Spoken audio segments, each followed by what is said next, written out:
Dans ce document que je vous ai distribué, qui s'appelle donc Transformation d'une écriture décimale en fraction, on va voir, comme son nom l'indique, comment passer de l'écriture décimale d'un nombre rationnel à son écriture fractionnaire. Je vous rappelle qu'il y a plusieurs écritures possibles d'un même nombre.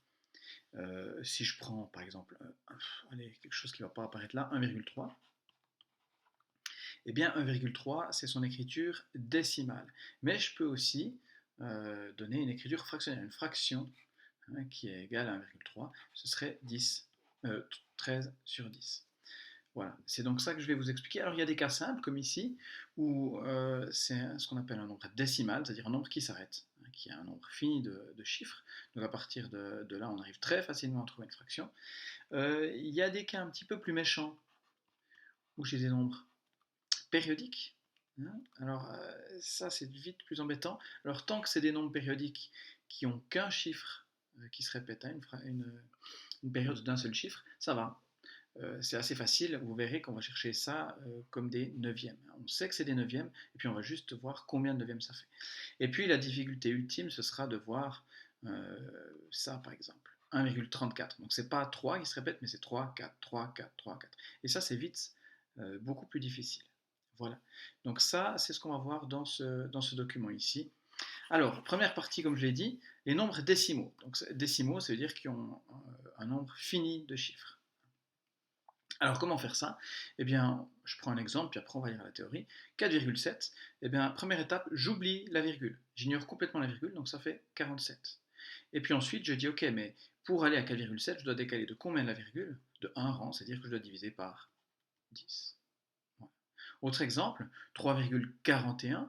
Donc de nouveau, j'ignore complètement la virgule, ça fait 341. Et puis ensuite, je me dis, bon, 341 divisé par quoi donne 3,41? Eh bien, c'est divisé par 100.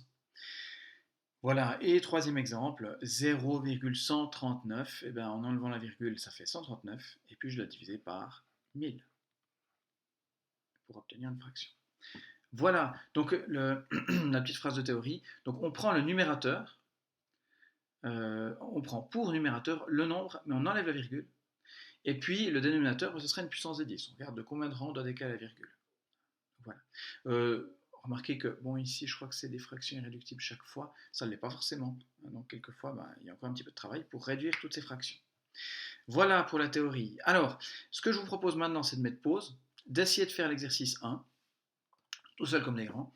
Et puis, d'ici quelques secondes pour moi, un petit peu plus longtemps pour vous, eh bien on corrige l'exercice. Voilà, alors exercice 1, le premier, j'enlève la virgule, ça fait 76, et je dois diviser par 100. J'aurais dû le dire tout à l'heure, attention, je demande ici la fraction irréductible. Donc si vous ne l'avez pas fait, remettez pause la vidéo et donnez-moi les fractions irréductibles. Donc ici, je remarque que je peux diviser par 2, en haut et en bas, donc simplifier par 2. Donc ici ça fait 38, et puis ici ça fait 50. Je peux encore diviser par 2, ça fait 19 sur 25, et cette fois-ci c'est une fraction irréductible. Le deuxième, eh bien ça fait 5135 si j'enlève la virgule, et puis je regarde, pour arriver à 5,135, je dois diviser par 1000. À nouveau, il y a un petit peu de travail pour simplifier tout ça. Alors on peut diviser ça par 5. Alors 5 divisé par 5, ça fait 1. 135 divisé par 5, sauf erreur, ça fait 27. Je vais peut-être quand même vérifier. 27 fois, 27 fois 5, voilà, je triche. Vous n'avez rien entendu, rien vu. Voilà. C'est une fraction irréductible puisque 200, il est divisible comme nombre premier que par 2 et 5. Ce qui n'est pas le cas de 127. 501, ma foi, assez facile, c'est 501 divisé par 1. C'est forcément une fraction irréductible. Ensuite, le D, alors il y a un moins, bon, ça ne change pas grand-chose, on met le moins tranquillement devant. Et puis 2,18, on enlève la virgule, ça fait 218, et je dois diviser par 100.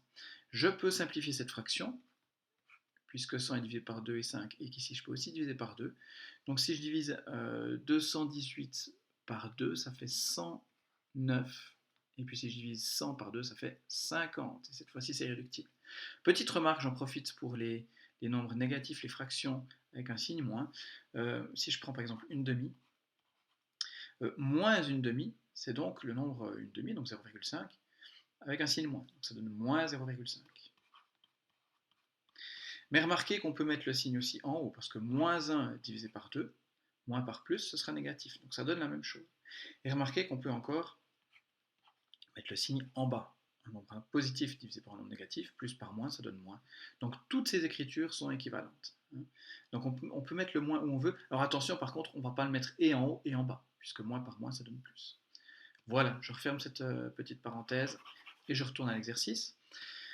0,625, c'est donc 625 divisé par 1000, que je peux simplifier par 5. Alors, si je divise par 10, ça fait 62,5, je fais x2. Alors, hop. Je disais 62,5 x 2, ça fait 125. Que je peux encore diviser par 5. Ça fait donc 25 sur 40, que je peux encore diviser par 5. Ça fait 5 sur 8, et cette fois-ci, c'est irréductible. Et le dernier, 10,34, c'est 1034 divisé par 1000, que je peux simplifier par 2. Ça donne 517, et j'ai sur 500, et c'est ma fraction irréductible. Voilà pour cette première partie, donc, concernant les nombres décimaux, c'est-à-dire les nombres qui ont un nombre fini de chiffres. Ça, normalement, c'est facile.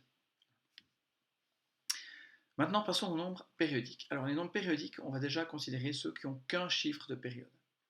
Donc, pourquoi ça? Parce que on sait qu'il s'agit de neuvième. Pourquoi ça? Parce que la seule fraction que vous devez apprendre par cœur, disons l'écriture décimale d'une fraction, c'est celle-ci. 0,1 périodique, c'est 1 neuvième. Alors, en quoi c'est utile ça? Eh bien, si je l'écris ici, 0,1 périodique, c'est 1 neuvième, ça veut dire que 0,2 périodique, c'est le double, donc c'est 2 neuvièmes. Et puis 0,3 périodique, ce sera 3 neuvièmes, etc. 0,8 périodique, c'est 9 neuvièmes. 0,9 périodique, pardon, j'ai dit 8 neuvièmes, excusez-moi, j'ai écrit 9 neuvièmes, décidément. 0,8 périodique, c'est 8 neuvièmes. Et donc, 0,9 périodique, c'est 9 neuvièmes. Mais c'est bizarre, parce que 9 neuvièmes, ça fait 1. Alors, je vous laisse vous convaincre de ça. C'est bien juste, c'est assez surprenant. Un nombre qu'on peut écrire de deux façons différentes. Bon, étrange. Quoi qu'il en soit. Et alors, qu'est-ce que c'est que 10 neuvièmes? Ou 11 neuvièmes, 12 neuvièmes? Eh bien, c'est 1 plus encore un neuvième, c'est-à-dire c'est 1,1 périodique. Donc, attention. Par exemple, 15 neuvièmes, c'est combien? Le premier réflexe, c'est de dire « Ah, bah c'est 1,5 périodique ». Mais c'est faux. Alors, est-ce que c'est 1,6 périodique ou est-ce que c'est 1,4 périodique? On voit qu'en quelque sorte, ici, il y a 1 de plus. Hein, on voit que on aurait envie de dire que c'est 11 neuvième, mais en fait, c'est 10 neuvième. Donc ici, il y aura aussi 1 de plus, c'est 1,6 périodique. Donc attention à ça, je vais vous montrer ici comment on va faire pour gérer ce genre de choses. Alors, allons-y, étape par étape. Alors, 0,4 périodique, c'est 4 fois plus grand que ça, donc c'est 4 neuvièmes. Ça, c'est facile. 0,2 périodique, c'est 2 fois plus grand que ça, donc c'est 2 neuvièmes. Et puis 0,8 périodique, c'est 8 fois plus grand que ça, donc c'est 8 neuvièmes. Voilà. Alors, qu'est-ce qui se passe maintenant si on a des nombres plus grands que 1? Ce que je vous dis ici. Pour les nombres supérieurs à 1, attention. On sépare les parties entières et décimales du nombre. Ça veut dire quoi? Regardez ici. Je vous ai pris un exemple, 2,4 périodique. Eh bien, je vais séparer comme ça. Je vais dire, ok, d'une part, c'est le nombre 2, puis d'autre part, la partie embêtante, c'est le 0,4 périodique.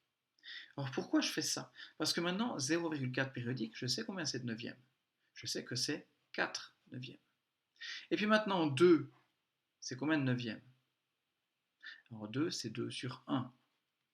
Donc ici, j'ai amplifié, j'ai fait x9. Donc là, si j'amplifie, je multiplie par 9, ça fait 18 neuvièmes. Donc au total, j'ai combien de neuvièmes? Si j'ai 18 neuvièmes puis que j'ajoute 4 neuvièmes, ben, au total, j'en ai 22. Voilà comment on fait ça. Alors remarquez que je ne vous ai pas appris à additionner, mais qu'on additionne quand même. Hein. Mais si vous n'aimez pas additionner fractions, dites 18 voitures plus 4 voitures, ça fait 22 voitures. Ça va aussi. Voilà, donc vous voyez vraiment, on sépare la partie entière, hein, la partie qui ne pose pas de problème, et la partie périodique qui nous embête. Alors du coup, comment on traite 5,2 périodique? Donc de nouveau, on coupe en deux le nombre. On dit, ok, d'une part c'est 5, et d'autre part c'est 0,2 périodique. 5, ça fait combien de neuvièmes? Alors je peux mettre 5 sur 1, donc je multiplie par 9, donc ça fait ici en haut 45 neuvièmes. Et puis 0,2 périodique, je sais que c'est 2 neuvièmes. Donc au total, j'ai 47 neuvièmes. Voilà pour la théorie ce que je voulais vous donner pour ces nombres périodiques. Alors, à la page suivante, vous avez un exercice où on vous demande de traduire ces écritures décimales en fractions. Et vous voyez que c'est des nombres périodiques, en tout cas pour la plupart, attention petit piège. Et comme à l'exercice précédent, on vous demande la fraction irréductible. Donc une fois que vous avez trouvé une fraction, c'est bien. Étape suivante, donnez-moi la fraction irréductible. Voilà, alors à nouveau, je vous laisse faire l'exercice, mettez pause la vidéo, revenez plus tard. Faites attention, comme j'ai dit, il y a un petit piège, je vous laisse voir où, voir plusieurs. Et puis moi, je vais continuer la correction maintenant. Alors, 0,6 périodique, c'est... Alors, il y a aussi une chose, c'est que si vous connaissez par cœur 0,6 périodique, bah, tant mieux. Si vous savez que c'est 2 tiers, bah, la vie est belle, c'est fini. Maintenant, si vous ne savez pas, c'est pas grave. On se souvient que c'est des neuvièmes. Et puis, c'est combien de neuvièmes? Je vous rappelle, la chose à retenir, c'est que 0,1 périodique, c'est 1 neuvième. Donc, ici, c'est 6 fois plus grand. Donc, c'est 6 neuvièmes. Et après simplification, ça donne 2 tiers. 1,1 périodique. Attention. Alors, on sépare. C'est 1 plus 0,1 périodique. Et on va mettre tout ça en neuvième. Alors, 1, c'est combien de neuvième? 1, c'est 9 sur 9. Si ça ne vous saute pas aux yeux comme ça, vous dites, c'est 1 sur 1. Ici, j'ai multiplié par 9, donc en haut, je multiplie par 9. Puis 0,1 périodique, c'est 1 neuvième. Donc au total, ça fait 10 neuvième. Voilà. Le C, alors, 0,9 périodique, c'est combien de neuvième? C'est 9 neuvième. Oui, mais attention, je demande la fraction irréductible, je vois que je peux simplifier par 9. Ça fait 1 sur 1. Oui, en fait, ça c'est 1. Je vous rappelle. C'est ce que je vous avais expliqué à la page précédente. Assez surprenant, mais oui, c'est 1. Donc ici, on peut écrire c'est 1. Ensuite, le piège, il est ici. Attention, si vous regardez bien, alors je vais zoomer, être sûr que ce n'est pas le PDF qui me joue des tours, non, c'est bien le cas. Il n'y a pas de périodique. Donc on n'applique pas, ce n'est pas des neuvièmes, on n'applique pas cette méthode, on applique celle de la première partie, c'est-à-dire on met 13, on oublie la virgule, et puis on se dit qu'on doit décaler la virgule de 1 rang, donc ça fait 13 sur 10. Attention, petit piège. Le suivant, pas de piège, 2,5 périodique, donc on sépare, c'est 2 plus 0,5 périodique. On met tout ça en neuvième. Alors 2, je peux mettre 2 sur 1, c'est 18 neuvièmes. 0,5 périodique, c'est 5 neuvièmes. Et donc au total, j'ai combien de neuvièmes? J'en ai 18 plus 5, c'est-à-dire 23 neuvièmes. Et le dernier, 6,8 périodique, c'est 6 plus 0,8 périodique. Je transforme ça en neuvième. Alors 6, c'est 6 sur 1, j'ai multiplié par 9, donc en haut ça fait 54.